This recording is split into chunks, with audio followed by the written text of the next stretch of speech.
fango y habían como rugidos o chillidos o algo después que burbujeaba lentamente de vuelta al lodo. Había un lodo, nada parecía tener sentido. Y entonces de repente, usted cuenta en el libro, usted ve algo hermoso que emerge de la oscuridad. ¿Qué era?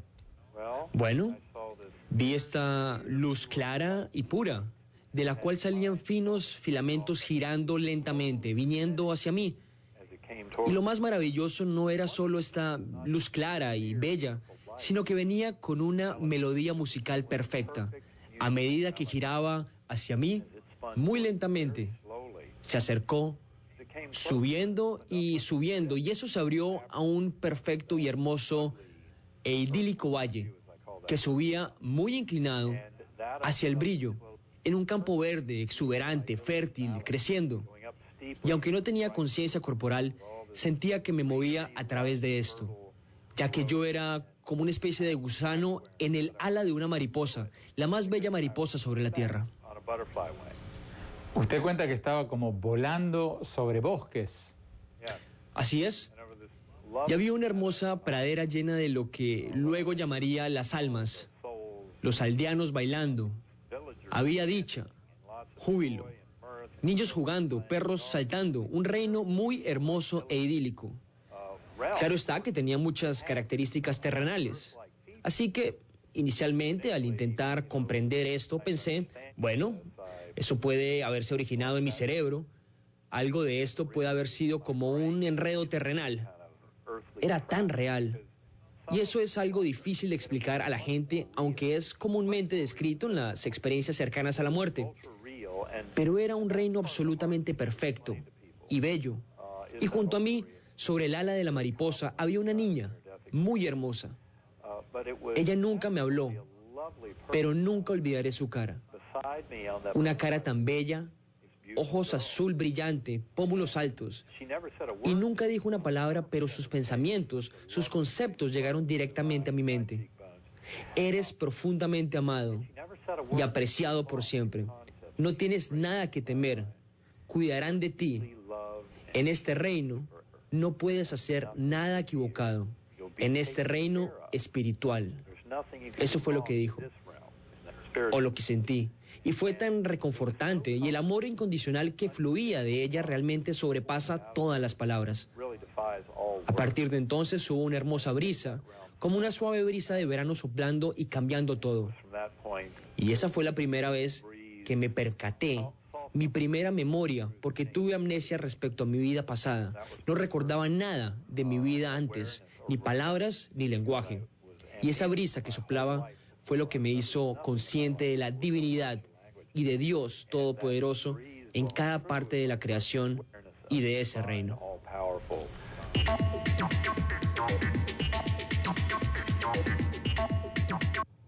Tenemos que ir a un corte y cuando volvamos vamos a ver lo que nos dijo el doctor Alexander cuando le preguntamos si como neurocirujano, como científico, ¿no cree que pudo haber estado viendo alucinaciones por las drogas que tenía mientras estaba en coma? Ya volvemos.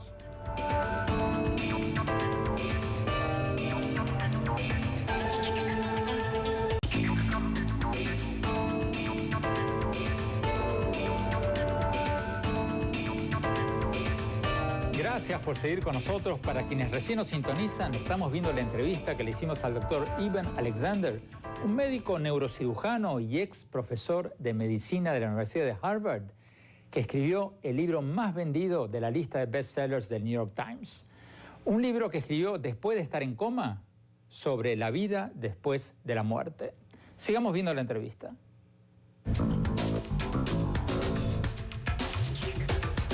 Muchas personas que han tenido experiencias cercanas a la muerte recuerdan haber visto ángeles o criaturas semejantes a ángeles. ¿Usted vio algo así? De hecho, en aquel hermoso valle, he mencionado todas las almas bailando, la dicha y el júbilo, y eso se debía a que muy por encima había una luz. De hecho, eran seres espirituales muy avanzados, que dejaban rastros dorados, centellantes, de polvo dorado, muy brillante, de esos enjambres de esferas voladoras, deslizándose en lo alto venían estos coros, cantos, himnos, una música tan hermosa, más allá de cualquier pieza que podamos componer en la tierra y tan poderosa emocionalmente. Y eso venía de estos seres. Es muy difícil de describir, pues en ese reino uno no ve con los ojos, no oye con los oídos. Entonces, con frecuencia, lo que uno observa se convierte en formas relacionadas con lo que uno ya sabe al respecto, ha oído al respecto. Por eso, al recordar esos coros angelicales, porque así es como vi a esas esferas en lo alto, claro está que ángel no estaba en mi vocabulario en ese entonces. No había palabras en mi vocabulario, solo flujos o corrientes conceptuales mientras estaba en coma. Pero cuando lo estaba escribiendo, unas semanas después, dije que esas esferas doradas deslizándose en el cielo con sus cantos y sus himnos eran ángeles, porque esa es la mejor palabra para describir lo que estaba sucediendo allí. Y eran coros.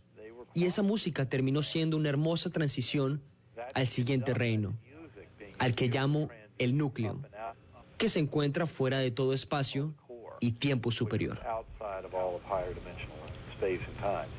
Cuando usted habla de esa música que escuchaba mientras estaba en coma, en el libro usted cuenta que escuchó un sonido como Om. ¿Qué fue eso? Bueno, cuando entré a ese reino que lo llamo núcleo, a ese tercer reino, acababa de pasar por aquel hermoso valle con aquella brisa cálida de divinidad soplando y de pronto toda esa escena se desvaneció, colapsó. Así que de hecho todo el universo observable a mi alrededor cambió, incluyendo lo que nosotros llamamos tiempo. Colapsó hacia un círculo o un punto más alto en ese siguiente reino, una causalidad que está completamente fuera del tiempo terrestre, pero luego me envió más allá de eso, a un tiempo y espacio superior que también colapsó, se vino abajo, hasta que estuve en ese núcleo, en esa negrura como de tinta y luego una luz deslumbrante de una orbe, de una esfera de luz más brillante que 1.000.000 de estrellas apareció ahí conmigo. Y el sonido que traje conmigo de vuelta de ese reino fue el sonido de Om.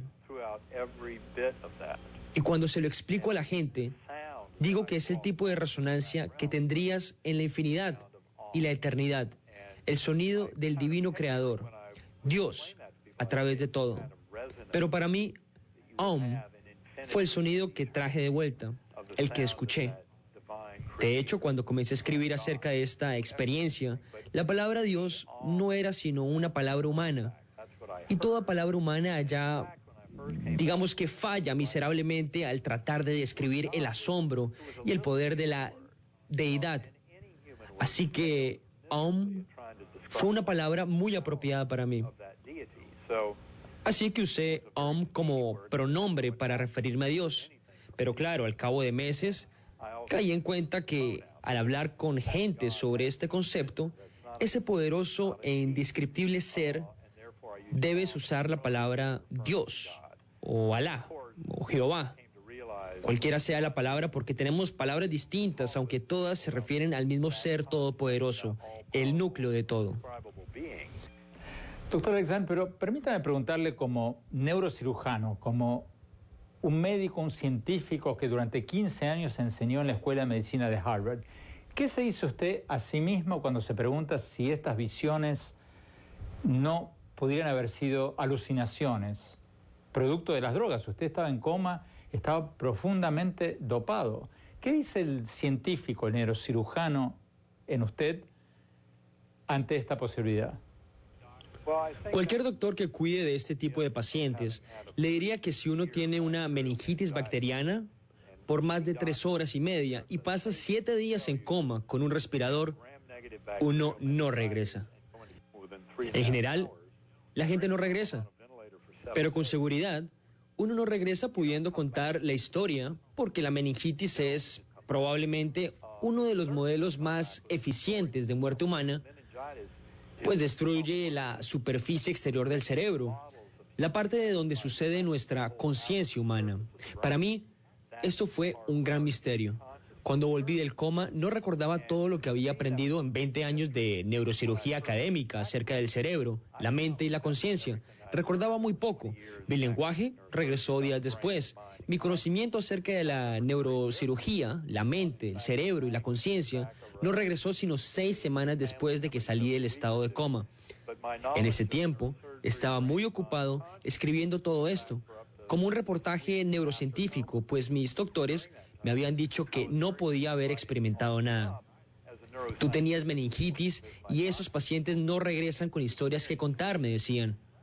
Uno puede tener meningitis menos severa, una meningitis menor, una meningitis bacteriana que te deja en coma por 1 o 2 días, entonces puede que tengas algunas alucinaciones, pero no con una meningitis bacteriana severa como esta. O sea, lo que usted está diciendo es que su cerebro estaba muerto y un cerebro muerto no puede alucinar. Sí, o ha muerto o está despertando. Por eso mis doctores estaban en el dilema el día 7, ante el hecho de que yo tenía 2% de oportunidad de sobrevivir, ninguna oportunidad de recuperarme. Y la recomendación en ese entonces fue parar los antibióticos. Así que, de hecho, no fue un sueño, no fue una alucinación. Esa es probablemente la parte más importante de mi viaje. Y me tomó meses y meses y meses para admitir que esto no había sucedido en mi cerebro. Estaba revisando mis registros médicos, revisando mis escaneos con mis colegas, neurocirujanos, neurocientíficos, explicarlo como un fenómeno basado en el cerebro, que yo fui el peor escéptico por mucho tiempo. La experiencia era demasiado real para ser real. Le dije a mi hijo, que se está especializando en neurociencia, le dije que 2 días luego de salir del hospital estaba tratando de explicarlo cómo, con base en el cerebro, y por eso tengo esa hipótesis en mi libro, pero con mis colegas pudimos definir que no sucedió en mi cerebro en lo absoluto. No fue una alucinación, no fue un sueño, y pareció real porque fue real. Sucedió fuera del universo físico, fuera de mi cerebro.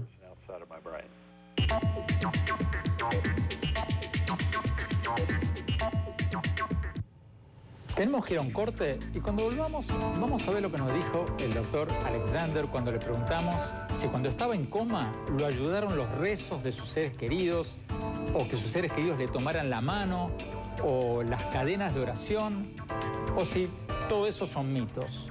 Ya volvemos.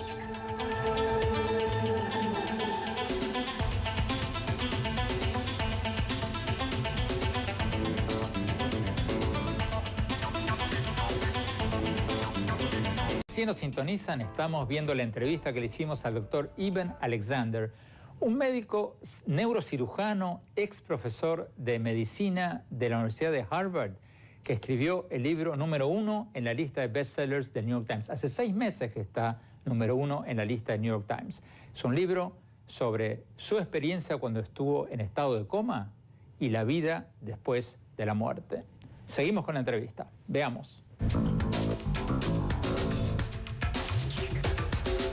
Doctor Alexander, una de las cosas que más me impactó de su libro es cuando explica la función del cerebro como un escudo, como un protector. Usted dice en el libro que el cerebro bloquea nuestro acceso al conocimiento de otros mundos, como una protección para protegernos. Pero explíquenos, ¿protegernos de qué? Creo que lo importante de entender es el concepto del cerebro como un velo. Es necesario entender que cuando estamos en esos reinos, en una experiencia cercana a la muerte, cuando podemos ver detrás del velo, estamos completamente separados del aquí y el ahora, del espacio y el tiempo de este reino. Eso es crucial entenderlo. La corriente allá es totalmente distinta porque el aquí y el ahora es parte del velo, de la ilusión de nuestra conciencia a este lado del velo.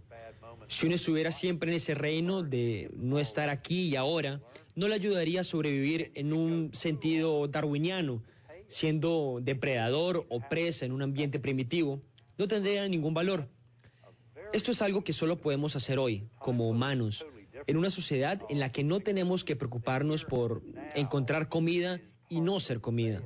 Así que no tendría una ventaja de supervivencia darwiniana en absoluto si estuviéramos en el espacio-tiempo secundario a cada momento. Es importante entender las diferencias. Usted usa una excelente metáfora en el libro sobre el poder de bloqueo del cerebro, cuando dice que el cerebro actúa como cuando el sol impide que veamos las estrellas.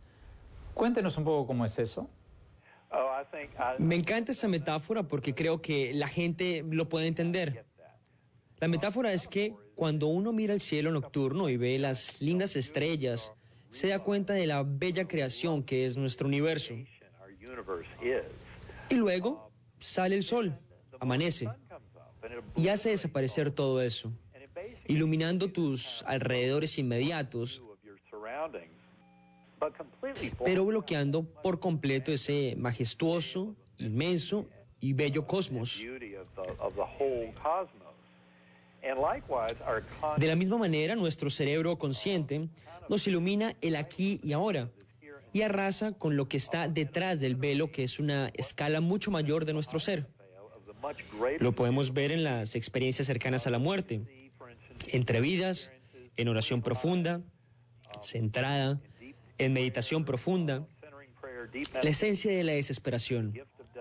Todos los distintos medios por los que podemos ver a través de aquel velo y darnos cuenta que nuestra conexión unos con otros, nuestra unidad y también nuestra conexión con lo divino, la cual vemos en las experiencias cercanas a la muerte.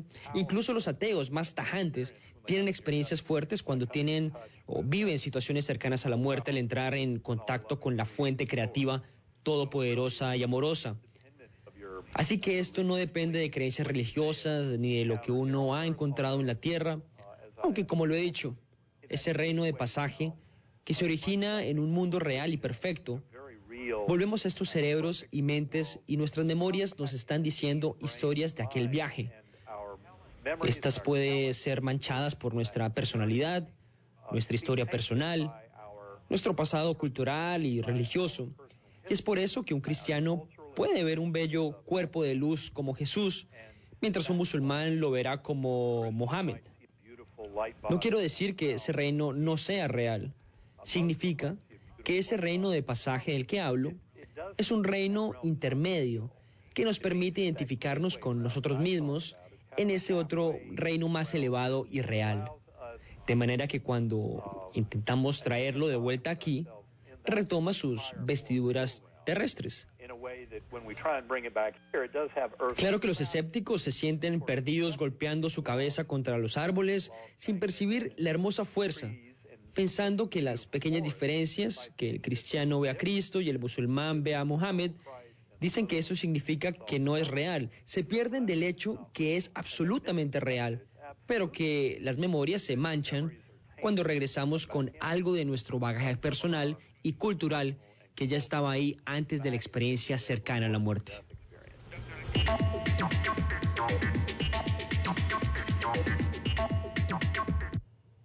Nos están pidiendo un corte. Cuando volvamos, vamos a ver lo que nos dijo el doctor Alexander, el neurocirujano, ex profesor de la Universidad de Harvard, cuando le preguntamos si cuando estaba en coma lo ayudaron los rezos de sus seres queridos, las cadenas de oración, que le tomaron la mano a sus seres queridos y todo eso, o si todo eso son mitos, leyendas. Ya volvemos con lo que...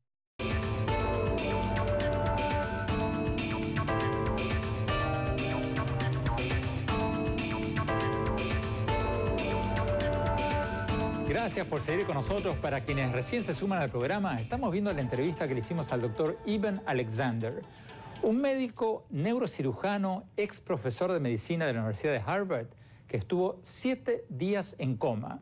Y luego escribió este libro, que es desde hace 6 meses el libro más vendido en la lista de bestsellers del New York Times. Un libro sobre la vida después de la muerte. Sigamos viendo la entrevista.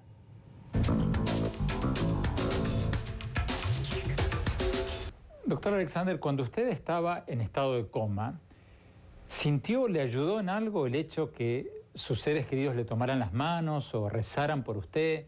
Las cadenas de rezos, todo eso. Alguna gente piensa que eso es fundamental para una persona que está en coma, otra gente dice que es un mito. ¿Usted se dio cuenta de algo? Mitos no, yo diría que la oración es muy poderosa. En mi historia, yo narro cuando me di cuenta que ya no podía acceder al hermoso reino celestial, al pasaje y al núcleo, porque si pudieras hacerlo una y otra vez estaría regresando. Yo no sabía lo que significaba hasta que entendí que no podía oír la melodía musical que llevaba a ese reino. Pero en aquel momento estaba consciente de miles de seres que me rodeaban, todos de rodillas, todos esos murmullos ascendiendo, muchos con velas, algunos con capuchas, y todos esos murmullos, cuando lo escribí, dije que estaban orando. Y esa energía era muy poderosa.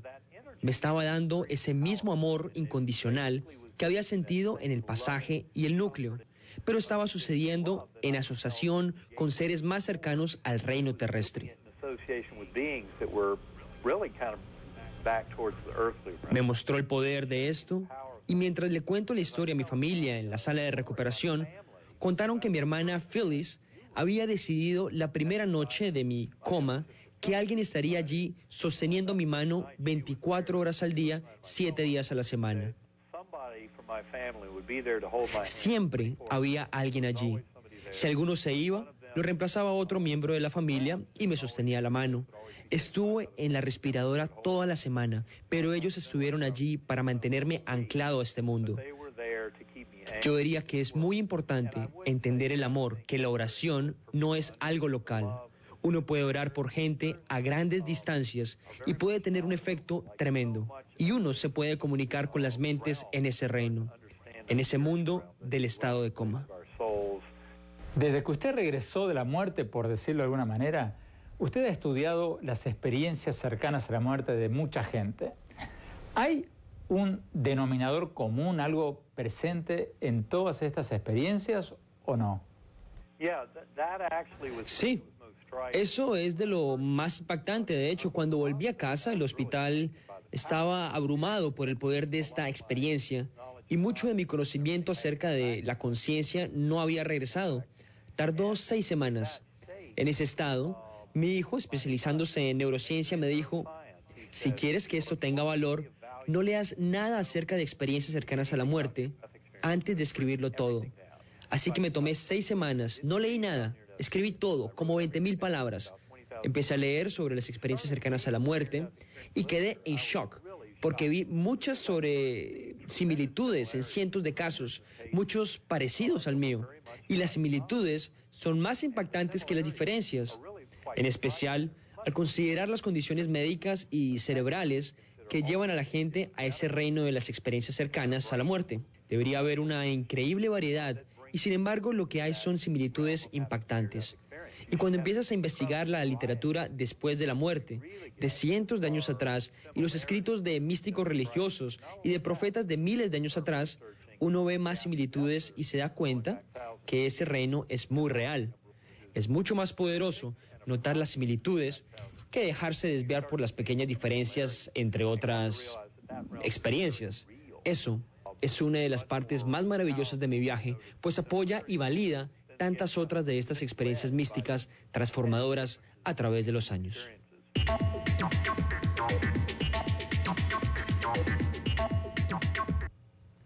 Tenemos que ir a un corte y cuando volvamos vamos a ver lo que nos dijo el doctor Alexander cuando le preguntamos cuál fue la reacción de sus colegas en la comunidad científica cuando después de salir de su estado de coma escribió este libro contando lo que vio en el más allá. Ya volvemos.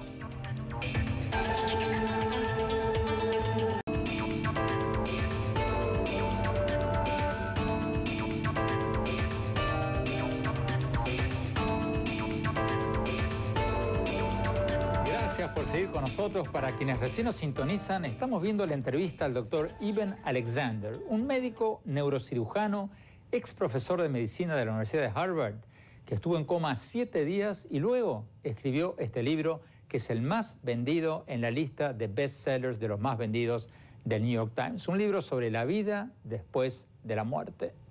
Sigamos con la entrevista.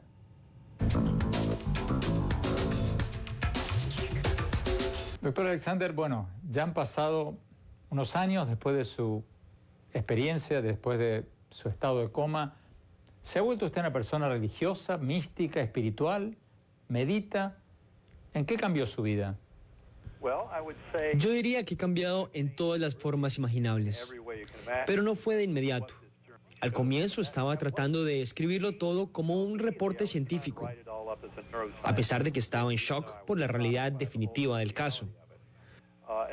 Fueron 4 meses después que se dio la revelación que registro en el libro, la que me definió la realidad de aquel reino.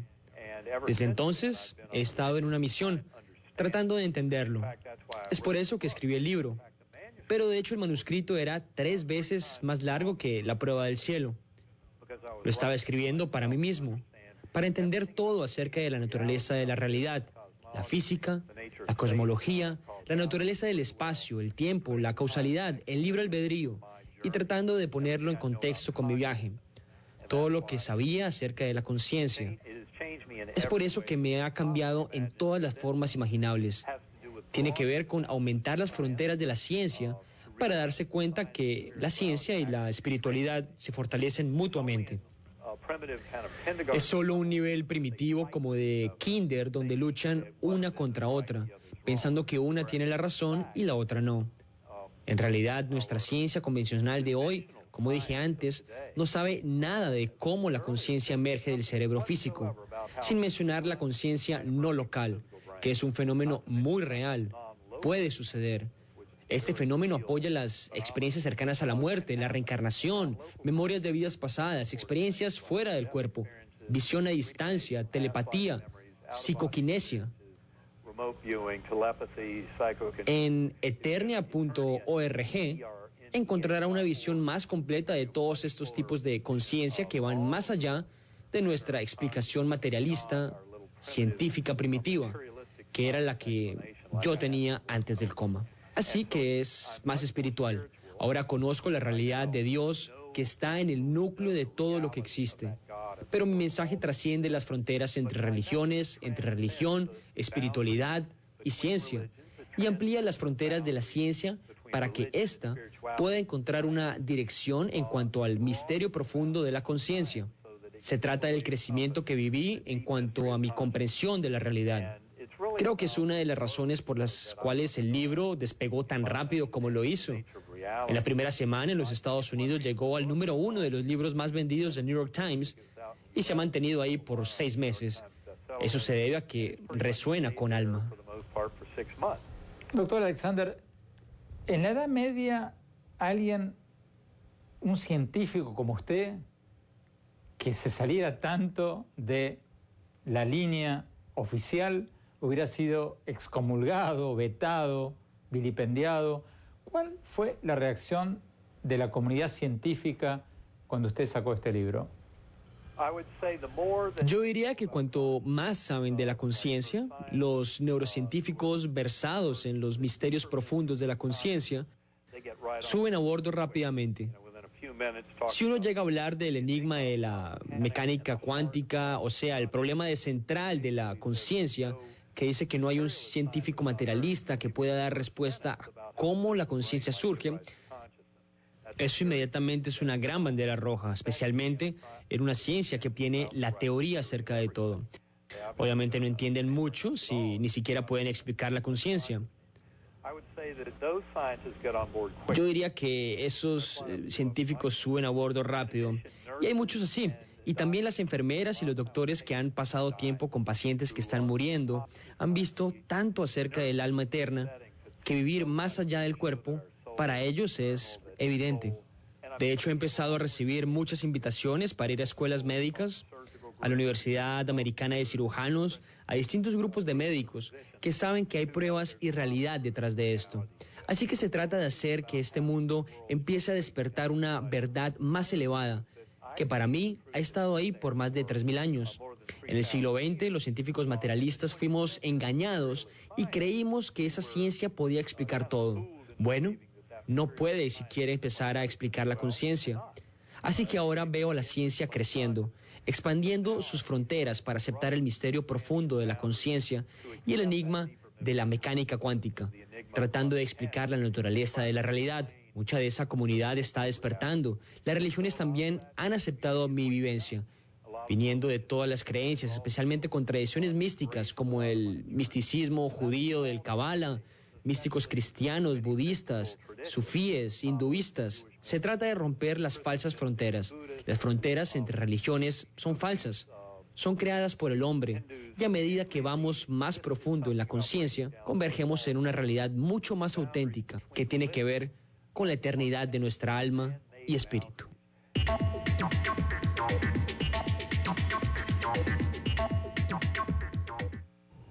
Tenemos que ir a un corte y cuando volvamos, mi opinión sobre el relato del doctor Alexander sobre la vida después de la muerte. Ya volvemos.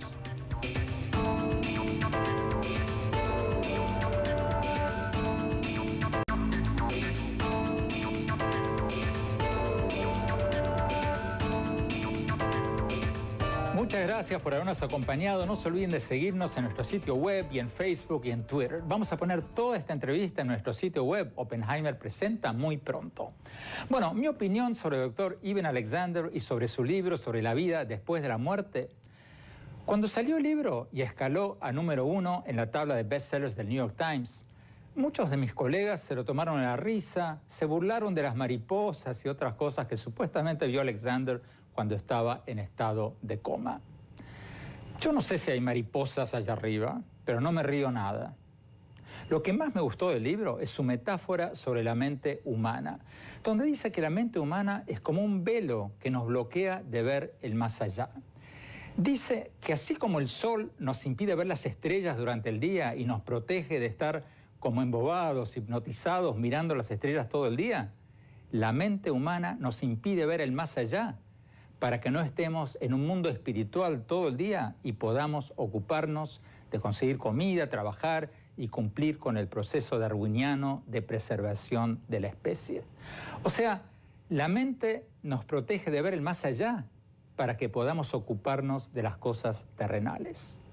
Es una idea interesante que hace mucho sentido, sobre todo viniendo de un neurocirujano que enseñó durante 15 años en una de las mejores universidades del mundo, si no la mejor. Yo no sé qué hay en el mundo del más allá, no tengo la menor idea, pero estoy convencido de que hay algo y de que la mente, por algún motivo, tiene un mecanismo de defensa que nos protege de ver ese algo. Los dejo con esa reflexión. La semana próxima volvemos al mundo terrenal y vamos a hablar con Donald Trump, el magnate de los bienes raíces, y le vamos a preguntar si estamos ante una nueva burbuja inmobiliaria en Estados Unidos. Gracias. Hasta la próxima.